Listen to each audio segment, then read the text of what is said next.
All right, this is the last time we're gonna see snow for quite some time. For a long time. Take a good long look. I hope this is the last time I ever got to look at snow. Hopefully, bro. Once again, Alaska Airlines Flight 2211 is your final boarding frequency 829 Charlie 5. All right.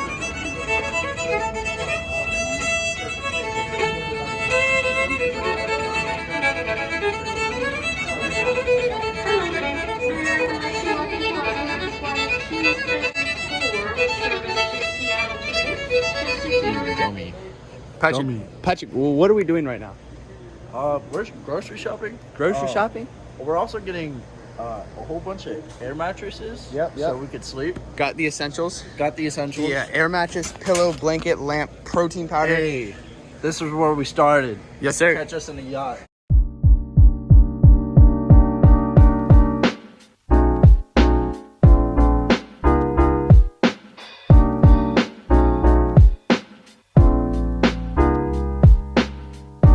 Two hours later.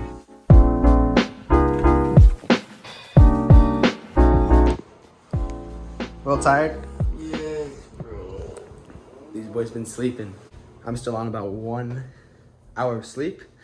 And we've got most stuff settled as far as living situations go. Got our beds, blankets, most of our stuff is unpacked. And yeah, we still got a lot of furnishing to do. The house is pretty much completely unfurnished, but we'll just kind of have to go from here. See if we can hit up some thrift stores and maybe Facebook Marketplace, something of the sort. What are your thoughts, Ian? How you feeling? We're in Florida. I think it's gonna be a lot of fun. You think so? Yeah. You ready to start knocking or what? After I get some rest, yeah. Bro, so this guy right here, he's just sleeping through his alarm for like a good 4 or 5 minutes. Bro is tired. Okay, first day in first day in Florida. Here we are knocking. Didn't realize I was gonna knock today. Don't even have the pitch down, but we already got one off. Got about 30 more minutes to knock. Then we're gonna go home, study the frick out of the pitch, and get ready to make some freaking dough, bro. All right, day 2. What are we doing right now, Ian?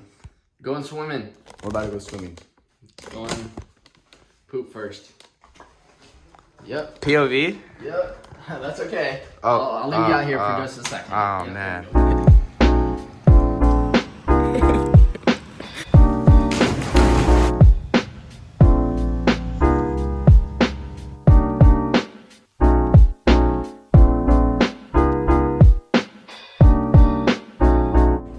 All right, this is day 2 knocking. I do not have the pitch down very well right now. Tomorrow, I'm gonna go home. Well, here's the thing. I memorized an entire pitch, right? And it ends up not being exactly what I need it to be for where I'm knocking. And that's totally fine. It just means that I have to kind of improvise and get a new pitch down and use that. So yeah, it's super sunny here. Obviously, it's super warm, but I'm having a great time. Here we are, beautiful Tampa, Florida, knocking doors, getting my teeth kicked in. This neighborhood is super saturated. There's another guy in the neighborhood today that's also selling solar. Everybody I'm talking to is just like, nope, we've already had people swing by, we're not interested, like just shutting me down pretty much completely. But great, okay, great. I'm glad that I'm put in a hard ass neighborhood because this is, if I can sell these people, I can sell any. I'm excited to keep getting my teeth kicked in and hopefully find somebody that is interested in actually saving some money on their power bill. All right. If you look closely, you can see there's 2 bright lights in the sky. The one on top is Jupiter, the one on bottom is Venus. So what's really cool, I just knocked on this guy's door. He's telling me, hey, something really rare is about to happen tonight. Basically, they're gonna collide. Well, they're not gonna collide, but they're gonna look like they're colliding, kind of known as what's called the cosmic kiss. But it's really cool to see that this cool thing is happening in the sky. That's all I got for you. Okay, here we are. This is the setup. Hope you like it. Got the salt lamp. We got the monitor, Mac, desk, seltzer, lamp, everything we need. Trash can. I'm living life on high right now. It's been roughly 4 days since we got here in Tampa, Florida.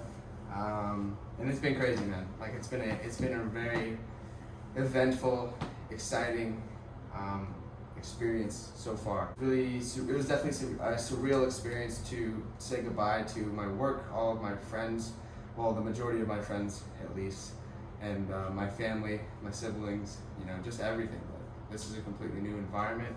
It was a little bit sad, to be honest, but like, I understand that like this is just kind of part of growing up.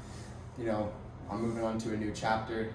The best is yet to come, and I get to write that next chapter. It's all in my hands. One thing I was kind of reminded of that I learned from Twitter last summer with my agency grind was environment, how important environment is. So environment is the biggest determining mechanism for outcome. Environment dictates outcome, right? You've probably heard before, you are a combination of the 5 people you hang out with most.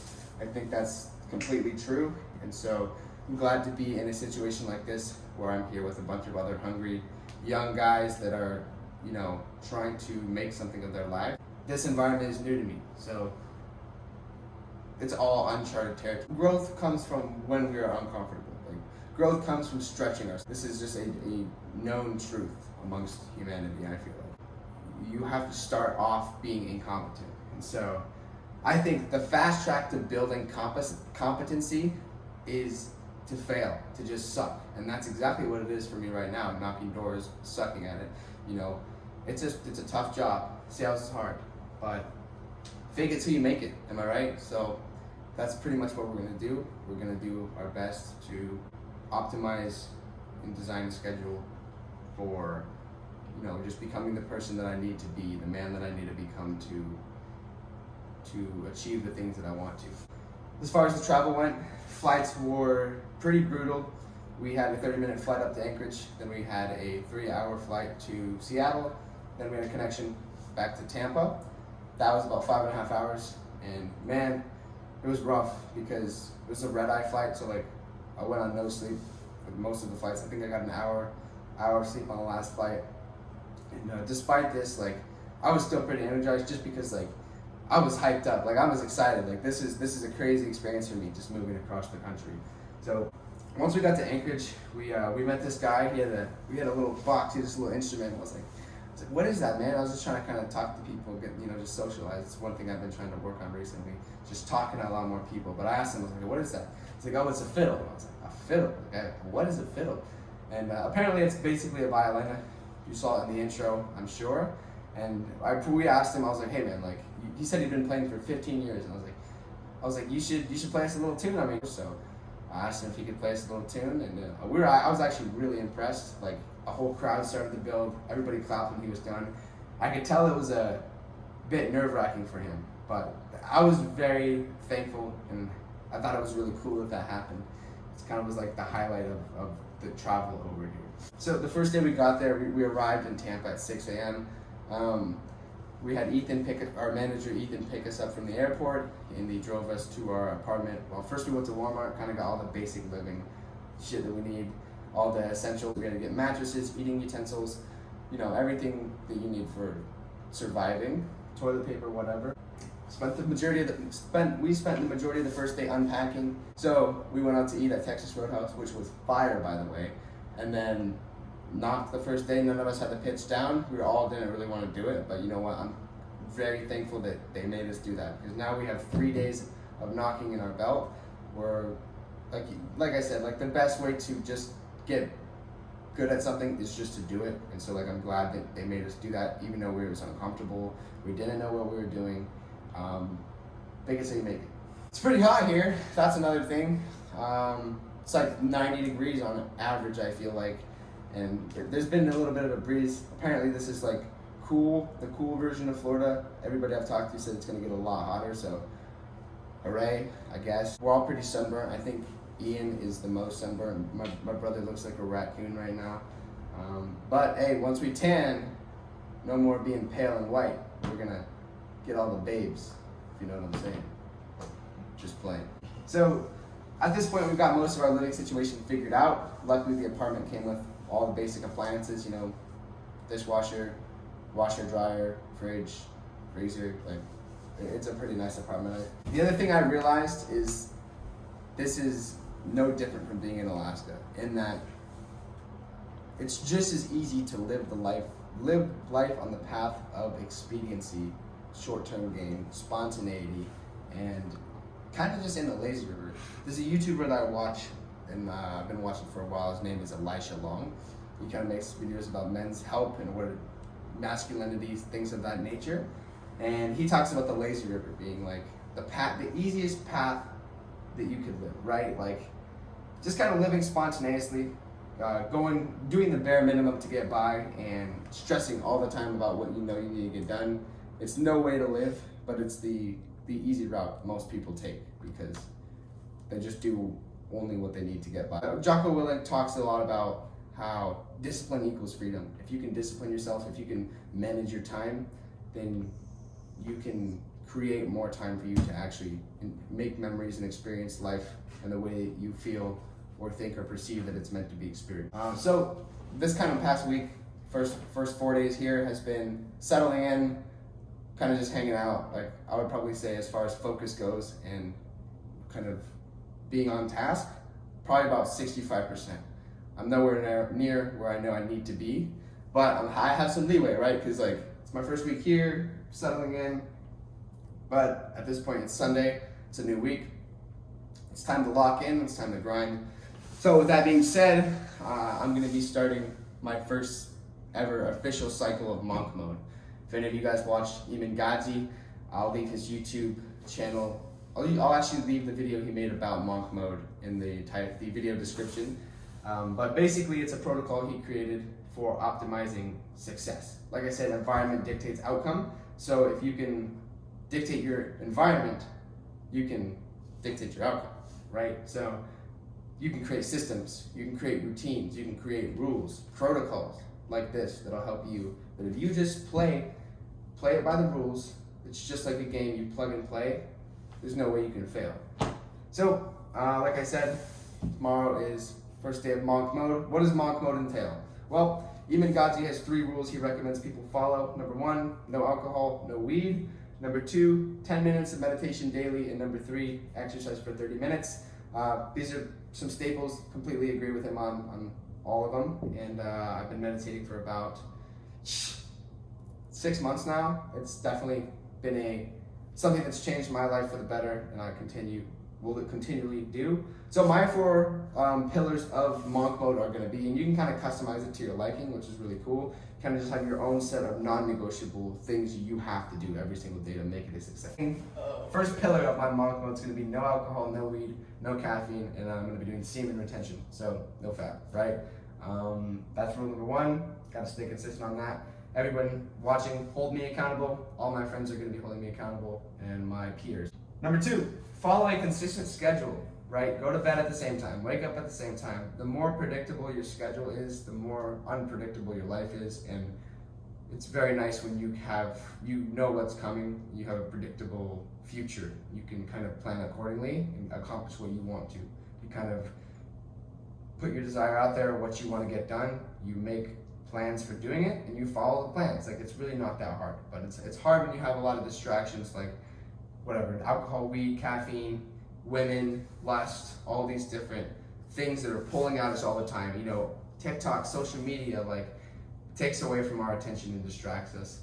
So I am going to be on social media. I consider doing no social media, but part of this job is recruiting people, and also, you know, I'm trying to build a personal brand a little bit with this YouTube thing and Instagram. I might get on TikTok, we'll see. So I will be on social media, but I think there's a difference between consuming and creating. So I plan to minimize how much I'm consuming social media, just kind of catch up with everybody I know and love, and then talk to people, use it as a networking platform. But more than anything, I want to create. Like, I've always been a creative person and someone who wants to put things out into the world. So that's why we're here. That's why I've been making YouTube videos for so long, and here we are realizing that desire. Number 3, minimum of 20 minutes of meditation per day. I do Wim Hof method for the most part. I'm gonna try and expand my meditation practices, But like I said, meditation over the past 6 months has improved my life for the better, so I want to get better at that. With that, I'm also doing daily affirmations. So a lot of this stuff comes from a book I read called The Miracle Morning by so this is by Hal Elrod. Who's gonna remember the last name Elrod? Just saying. No offense to you if you're watching this, dog, which you are definitely not. He has 5 things that he follows. It's an acronym, so actually it might be 6. SAVERS, SAVERS. So it is 6. Number 1, silence, meditation, stuff like that, reflection, gratitude. So number 2 is affirmations. The biggest thing holding people back from what they want to achieve is themselves, the limiting things they tell themselves. So you can reprogram your mind to believe what you actually know you're capable of, and then just plug and play, right? V, visualization. I'm going to be getting a whiteboard I can work on my visualizing for, and kind of just being clear on what I want so that I can implement the systems and the routines and the planning to actually realize those dreams. And so V, visualize. E, exercise, not a problem. I already work out 6 days a week. And then R is reading. So that's one of my things I'll go into next. And then S is scribing, so writing. I do daily planning that I'm going to be doing consistently, and then I do logs like this to kind of stay on track where I'm at, where I want to be, and then obviously document the process. So those are the first 3. Number 4, read every day. So the main 3 things I'm reading nowadays are Bible, theology, and then sales content. So I've been working my way through the book Never Split the Difference by Chris Voss, former FBI lead international terrorist negotiator. I believe that's his title. I probably butchered it, but yeah, crazy guy, super good at negotiating, understands human psychology, and that's why I want to read. We also have a book club with our company, Legacy Power, and in our division, which is called Wolfpack, where we read a book every month. We reflect on it, and if we put in our book report at the end of the month, then it gives us the opportunity to go to dinner with some high net worth individuals. So that is number 4, read every single day. Number 5 is only cold showers. I'm a big fan of cold exposure, kind of part of the Wim Hof thing. And I've already been doing only cold showers for probably the past 6 months, so it's not going to be an issue for me, but I just kind of wanted to put that in there. So those are my 5 things. I have 5 non-negotiable pillars of my monk mode, and I'm super excited to do this. Like I said, it's so exciting and cool to know that if you have the right systems, you can plug and play to get what you want. You can guarantee success almost if you just discipline yourself. Oh, that's what I wanted to mention earlier. Jordan Peterson says, those who have discipline have a way of bending reality in their favor, because what they do is they sacrifice their present for a better future, right? And if you can do that enough, it compounds. You can build a way better future than what you're sacrificing in the present. So it's sacrifice less now to get more in the future, right? And that's kind of a good mentality to live by, I think. And that's the mentality I'm trying to live by. I didn't feel like I needed to make working out a requirement because, like I said, I love working out. And I feel like it's harder for me to get myself to not go to the gym than to go to the gym. So it's I just love doing it. It's like a form of therapy. And it's not an issue for me. So I don't need it's not a non-negotiable. I already do it every day. Bum, bada, bum, bum, bum. Also, I've made a pact with myself that I am going to avoid all relationships, any romantic endeavors for the first 6 months to a year of living here, because I understand that I'm not in a position to get married. I only want to date with the intention of finding my wife and then starting a life with her. And I'm just not ready. I'm not the man that I know that I need to be to get to be at that point. And so I also know that it's not healthy to be dependent on your parents and then go right into a relationship where you're dependent on a woman. You kind of have to get out of the house, create independence. It's kind of a process of self-discovery. You get to know yourself, what your values are, and then from there, you know your value as a man, you can find your wife, and you can not settle. I do not want to settle. I want to find the best possible woman that's going to glorify God most in my life and, for my future. I heard from various businessmen that the most important financial decision you can make is who your spouse is. So one thing I think is really cool about life is I honestly view it like a video game. right? And this might sound kind of weird to a lot of people, but we all pretty much start out life at level 0, right? We have different circumstances, we have different characters, we have different strengths, we have different weaknesses, but for the most part, we start out at 0, right? You know, that's kind of where I'm at. Like, I got nothing to my name, well, except for I got very little to my name, and I have a undeveloped skill set. I'm fresh in this world. I'm kind of like a blank canvas. And so what's cool is that I'm also the painter. I'm the artist. I get to design my life however I want, and I get to, in a sense, maximize my stats, you know, just get better. Because my favorite quote of all time, and I'm thinking about somebody getting this tattooed on me if it still remains one of my favorite quotes, but it is, and I don't remember where I heard it. I think it was a podcast somewhere, but it goes, uncompromising honesty leads to everlasting transformation. I'll say that again. Uncompromising honesty leads to everlasting transformation. If you can be honest enough with yourself and have self-honesty, which is synonymous with integrity, about your incompetency, and say, hey, you know, I'm not all that. I'm somebody who needs to learn and to grow. I don't know a lot. And then you just have that growth mindset of, I'm not there yet, but if I just apply myself, I can get better at it. I can become competent. It's that growth mindset, right? So yeah, life is a video game. And so I'm excited to implement systems and routines for success and for building that environment that's gonna help me succeed. So at that point, it's just plug and play, right?